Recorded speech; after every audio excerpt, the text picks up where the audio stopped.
Alrighty. Hello everybody.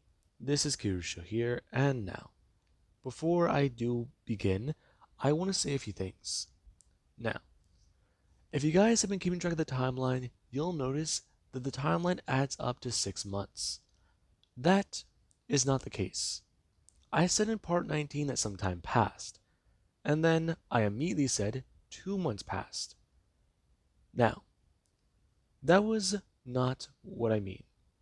I made the mistake of saying that whenever in reality, it's been 8 months since the world ended in this story. I've been dealing with a few things in my real life that have been very serious. It has been easy, and I've been trying to do this as a hobby to take my mind off of a lot of that. However, I made that mistake and I wanted to point it out and correct it myself to point it out to the audience. Now, with that going forwards and that correction made, we'll start there. Now, 8 months have gone by. It's the middle of winter and our group has not been doing too good. Deku, Tokage, and Ochako, they have been going through it. Izuku Midoriya is the worst off right now. He was out in the cold all day, and at some point he abandoned his jacket to try and run from a zombie. Ochako was injured in her shoulder and torso. Deku was injured on his left arm and had a major slash along the top of his back. Now, he killed a bulletproof zombie, and this, yeah, was not easy to do. It took 2 magazines and a number of bullets. And Tokage had to help these two get back to base. Ochako's injuries were not immediate, and she could lie down to get warm. But Deku's injuries, they were very bad. He was bleeding a lot, and after treating him and getting him laid down, she took care of Ochako. Ochako's body temperature started to rise. Deku's didn't. Eventually the heat went out, and Tokage had to share her body heat with Deku to try and help him stay alive. Help his body re-regulate temperature. And this eventually led to Deku waking up later where she talked about what the hell she experienced while she was alone. Something came knocking on their door during the storm. Whenever it was less than 30 degrees outside, wind was blowing harsh, and snow was, well, piled up higher than your ankles. It was bad. It was really bad. Whatever was out there sounded like a child. It sounded desperate, needy, scared. But it couldn't have been human. It was standing out there pounding on that door for hours before it finally walked away. And Tokage admitted it to Izuku while she lay there cradled in his arms.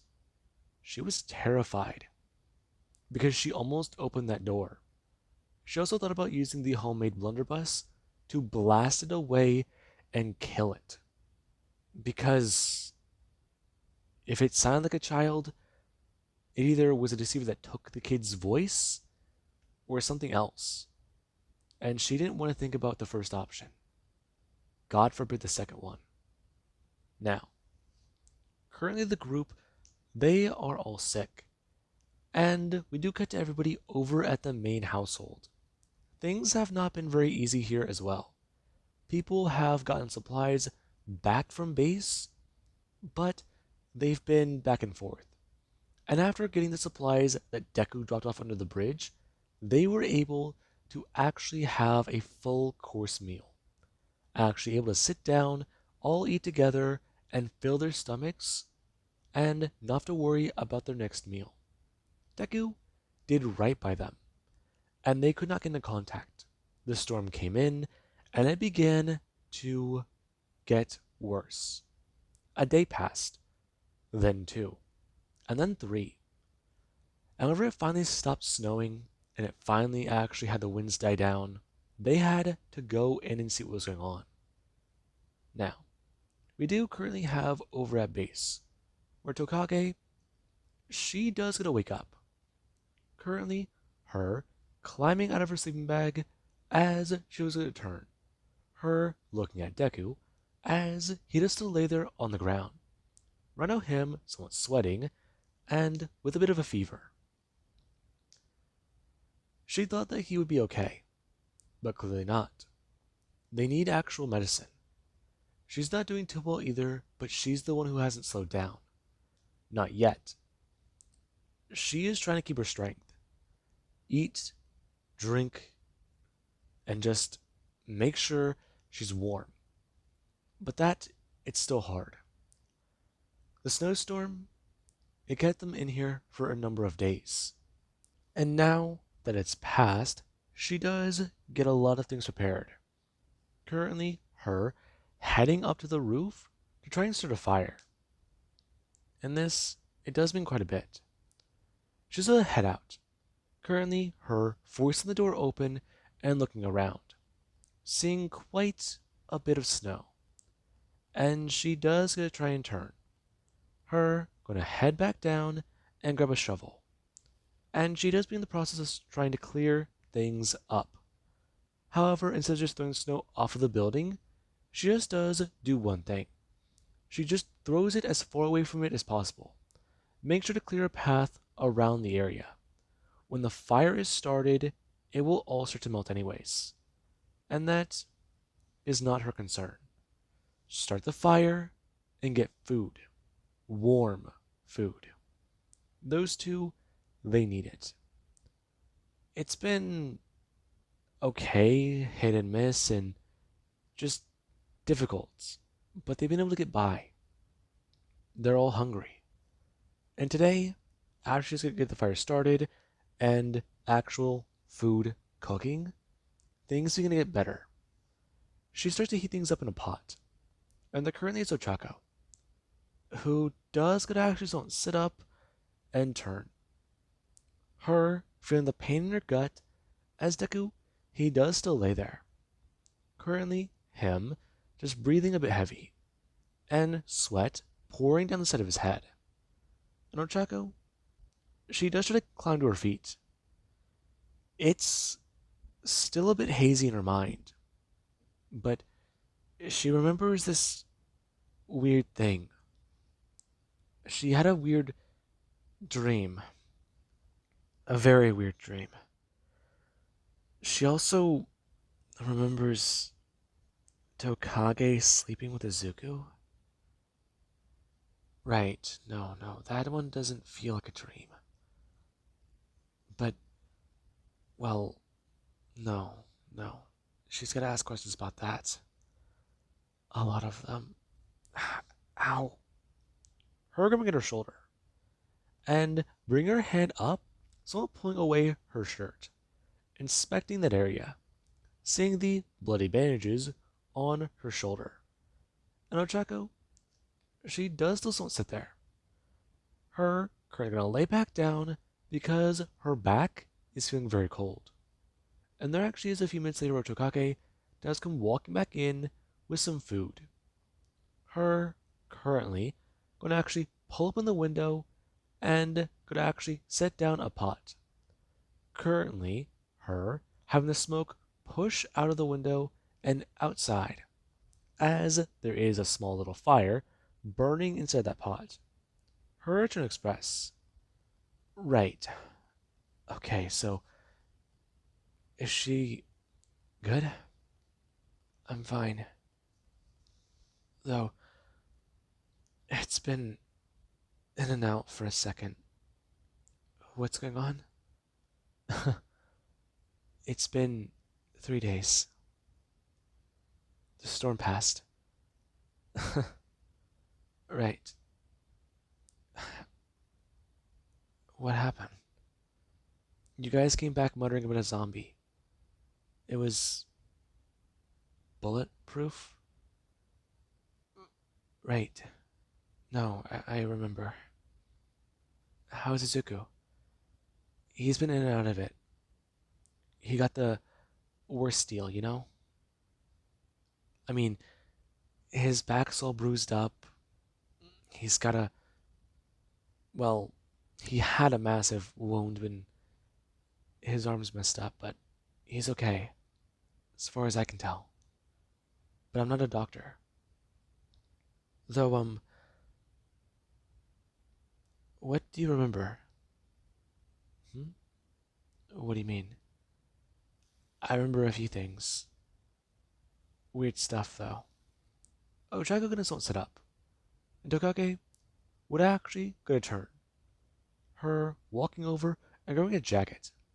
Her handing it off to Ochako as she says don't put it on. Currently, it feeling warm. And she does this to relax a bit more. Her being handed a bowl, Tokage would try to explain exactly what happened. About how, whenever she found Tokage holding onto Izuku in the cold, she cursed her out for like 20 minutes. She would continue on, her even trying to give Ochako a bit of, well, you know, shit for this. But at the same time, she found it kind of adorable. She's very protective about her boyfriend. I mean, yeah, she kind of wrote it off, but hey, she wants her to know. I mean, she does like Izuku. I mean, they're best friends. Don't get it wrong, but she doesn't really want to get in between them. Hmm? I'm sorry, my head's throbbing. What are you saying? Oh, Chaco, I do like Izuku, but I mean, you guys don't even know if you're dating. You guys don't know what your whole thing is. Just, you know, you know what? Do I really gotta spell it out for you? Okay, let's put it this way. If you weren't with him, I probably would be. I mean, I have thought about making a move. You have? Hey, I didn't. Besides, I mean, it was not a good time. He saved my life. Me and him just fell into routine. We talk, we drink, we throw knives together, and honestly, we try and just be active. I mean, I'm still trying to learn how to pick a lock, and so is he. But we help each other out. We try and learn skills. He's a good guy, okay? Yes, I technically slept with him, but not in the way that you were thinking. He was gonna freeze to death. I mean, I had to. Uh, oh, um, I don't even know what to say to any of that. Just don't be pissed off at him or me. I mean, you would have done the same thing if you could. Hmm? But I. Hey. I still wore my PJs. That's all I'm saying. Her eyes won't smile. And Ochako, she can still see a break in her mask. She has a half hearted grin, a way of showing that she's trying to make a joke, but she's not in a joking mood. And she would even try to ask her about if something's wrong. And Tokage, her face is going to go serious, and she would try to explain it. And there actually is Zuko, who is woken up a bit of time later. Him being able to actually sit up, and Ochako will get a turn. Her seeing Deku's back, along with the bandages covering it, along with even a massive bruise poking out from underneath it, and the blood laying on his blanket. I mean, seeing it and hearing about it are, ugh. It's still gonna run through her mind about that thing and what exactly it did to him. And this does mean quite a bit. Now, there currently is outside, where a car is a pull up. Right now, its tires gonna somewhat jingle as it does a stop. Currently, the car gonna have passengers get outside. And Bakugo, he doesn't stand there. Him gonna turn and walk over, bending down and making sure the snow tires are still good. Because right now the chains on them, well, the chains on top of the tires are still okay. They're still tight, and snow it might have gotten in them, but him just smashing his hand on them does allow some of the snow to get out. They need all the traction that they can get, and actually having something bad happen isn't good. I'm gonna turn, getting back up and feeling a bit of pain in his leg. They do make their way over to the door, and whenever a knocking sound is heard, Tokage does a turn, her face immediately going serious as her smile fades, her jumping up and walking over to the door, her turning and grabbing the blunderbuss. As she does, gonna cock back the hammer and get it ready before walking downstairs, since that was her mistake the first time. It heard a noise, and currently she's gonna walk down the staircase, her being careful and slow, using deliberate movement. And Bakugo, he'll get a knock on the door again. Him turning his head and looking around. There's nothing out here. Tokage, it's me. Her gonna step down and forwards. That sounds like Bakugo. Bakugo bring his hand up. It isn't a knock in the pattern they use. And she immediately will get a turn, setting down the weapon, after going to release the trigger on it. Now, after she's going to somewhat reset the gun, she will get a turn, pushing everything out of the way of the door, along with the extra shaft she barricaded it with. And after going to pull it open, Bakugo will step forwards, him asking if they're okay. Yeah, we're fine. What's going on? You guys' radios are dead. You are okay, right? You don't look fine. Kendo walking in. There also is Todoroki. Currently, him expressing a few things. As Tokage returns seeing Bakugo. Bakugo trying to ask about it, since the batteries were dead and they thought something happened. But clearly not. However, the fact that she's sweating isn't good. Him currently going to turn and close the door behind him. They do go ahead inside. And currently there is upstairs, where Deku, he is seen by the others. And over Deku, he currently is standing. Bakugo will go to walk into the room. Currently, him watching Deku put on a shirt, and Izuku, he looks pretty messed up. There are bruises on his body, on his shoulders, and on his back, and on his torso. He looks like he was hit by a goddamn car. I mean, just sent flying and smashing into the road. So, there's that. Currently, our chocolate don't sit there, and eating some of her warm food. As Deku, here's a look at Bakugo. Him trying to express a few things, since they need to get them all back home, along with actually getting them some medicine. Him looking at Deku, and Deku, he don't stand there. Baku can tell that he's barely on his feet.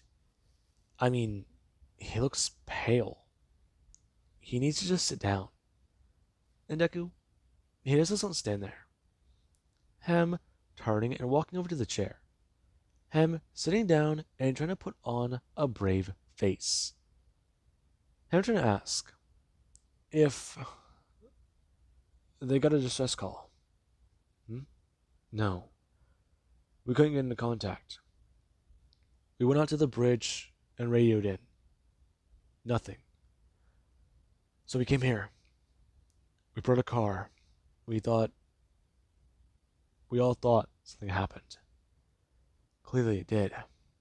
Bakugo turning his head, looking at Deku's bed, since he was clearly right, asking Izuku about what happened.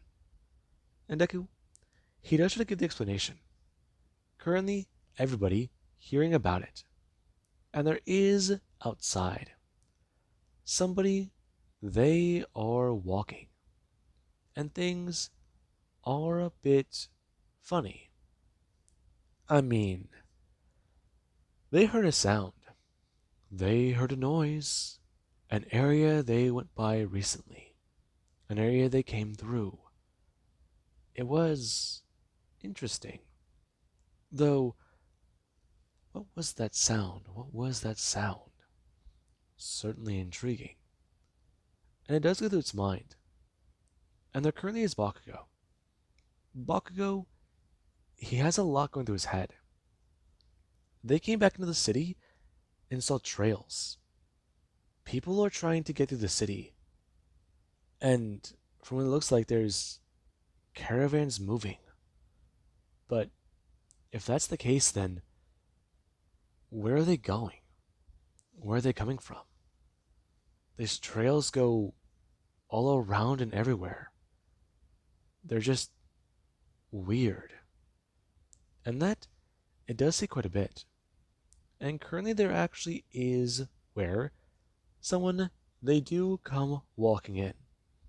Them, they slamming the door closed downstairs and locking it. And currently we do actually have where Todoroki, he does come running upstairs. And the moment he does, everyone, they do a turn looking at him. Bakugo with a gun in his hand, as Todoroki does to hold his finger to his lips. Him making his way over to the window and ignoring Deku's bloody cot.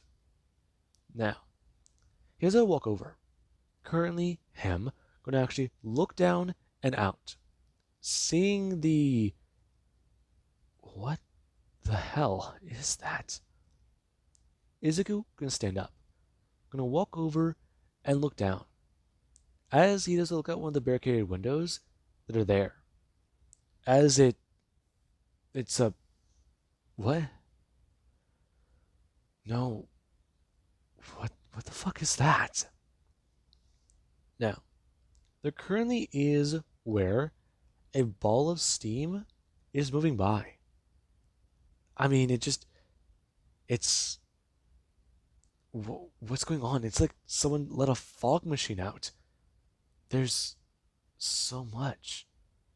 What's happening? It feels... Currently Deku looking out there. Glass, it does get some steam up. And Deku, he's confused. This doesn't make any sense. Currently, them having a knock at the door. And this, it is a bit surprising. And everyone does look around. Hearing another knock. The steam's still around them. Currently, someone going to look down towards the window. Steam does start to pour into the building. And it doesn't feel cold. In fact, it's actually rather... No, it's not even warm. What is this? Currently, everyone looking around.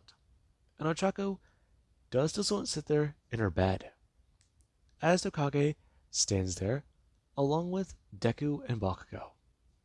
They're all confused. And their ears of the knocking does continue.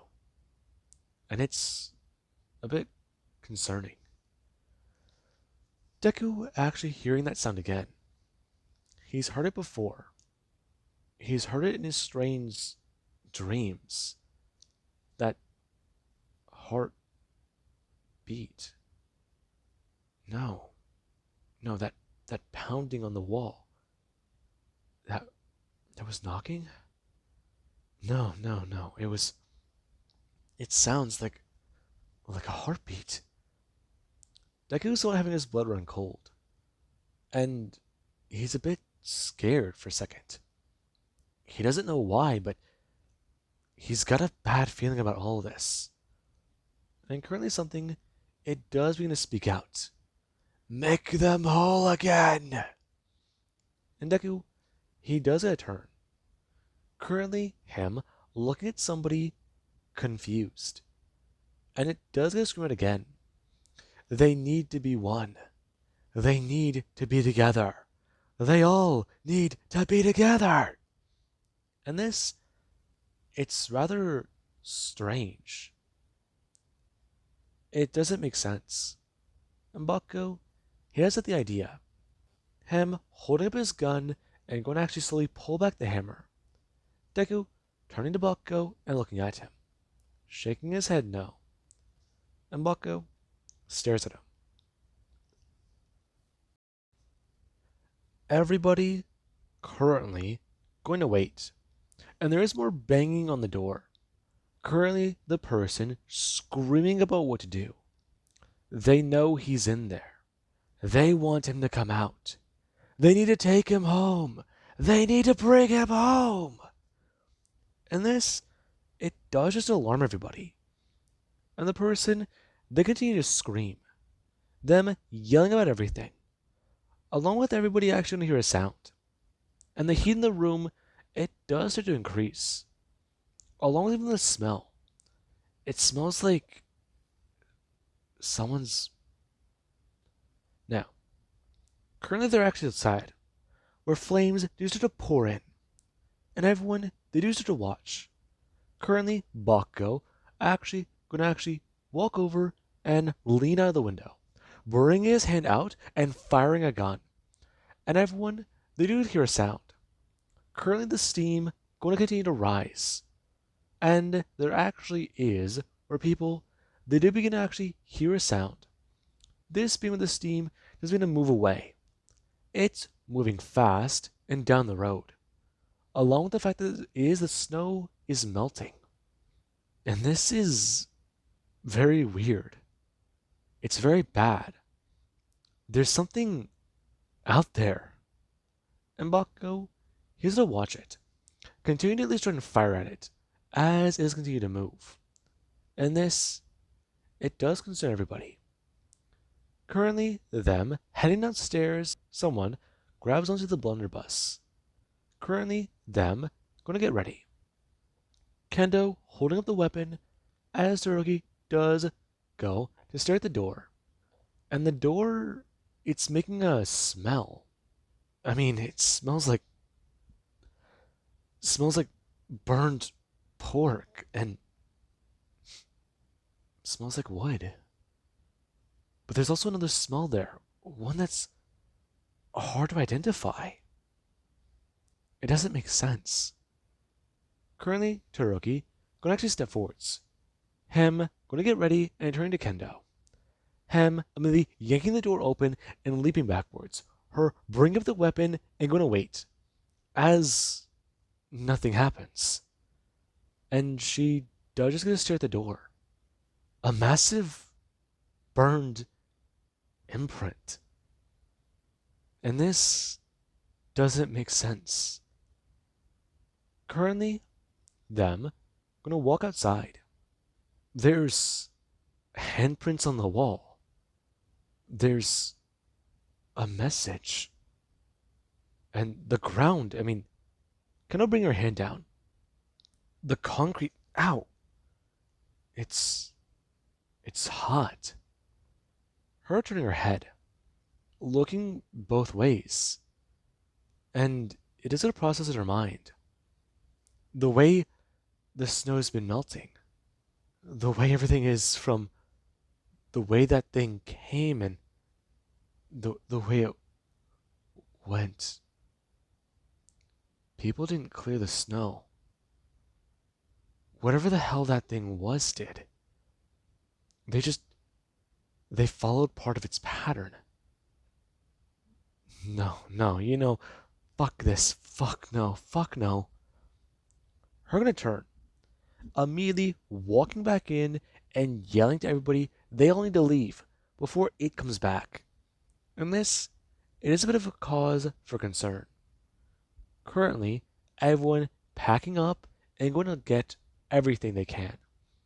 And currently, they do grab the bags and jump into the car. Deku, Tokage, and Ochako all being piled in as everyone's squished together. And this has been quite a lot. All of them beginning to drive away. But there actually is Izuku. Before they got into the car, he turned. He saw the burned patterns on the door. He saw the handprints. Along with even turning his head, and seeing a message written in some strange thing on the wall. He doesn't know if it's some sort of ash or charcoal or whatever. It could have just been a crazy, right? I mean, using their powers, but they would malfunction. They'd either be at absolute extreme or not at all. So the message doesn't make sense because it looks like it was purposely written this way. And Deku stares at it. One of us. It doesn't make sense. And Izuku, he looks at the message and he does a turn. Seeing the way the prints are burned onto the door, something doesn't seem right here. And Izuku, he got in the car. Currently, everyone getting back to the manor, they all try to talk about a lot. Talk about what was happening, what happened, and what that thing could have been. It was screaming for someone, screaming for something. I mean, this is a new one. Deku, he already talked about the crazy idea of a bulletproof zombie, but Ochako backed him up on this. She saw it too. She was attacked by it. And now they're talking about some sort of freaking whatever whatever could have burned this into the wall. Whatever was in the fog, the steam, this just seems a little out there. It doesn't make sense. So either that was some sort of crazy guy using their powers banging on the door, or it was another zombie. Bakugo could have gotten lucky and scared it off, but whatever it was, it wanted inside. And that, it's still terrifying.